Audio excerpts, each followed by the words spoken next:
But here is the account of Thomas Grantham, the ship captain who was sent to put down the rebellion. And this rebellion comes after a period of 12 laboring class and bond servant revolts in about 16 years. It was a very volatile context that this is taking place in.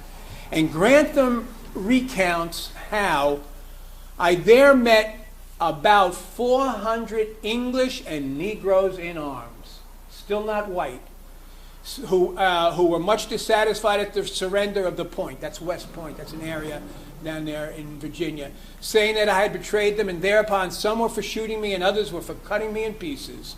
I told them I would willingly surrender myself, that they were all pardoned and freed from their slavery. Most of them I persuaded to go to their homes, which they did, except about 80 Negroes and 20 English, which would not deliver their arms. Still not white. And you go through any colonial record, you're not going to find the word white as a symbol of social status.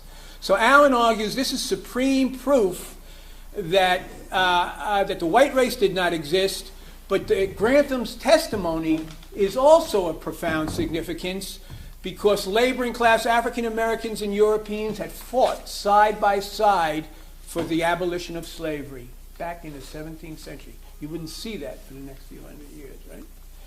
So here's the three main theses from Allen's Invention of the White Race. I have a friend who's an attorney who told me when he goes into court, not that I've ever really done this, but he says what you have to remember is you tell him what you got to tell him, then you tell him what you have to tell him, and then you tell him what you told him, right? So here's the 3 points. You might hear this again later today, but I want to make sure that you've been introduced to these 3 theses. First, the white race was invented as a ruling class social control formation, not simply a social construct, but a ruling class social control formation in response to labor solidarity, that what I just showed you, that labor solidarity as manifested in the latter Civil War stages of Bacon's rebellion. That's number 1.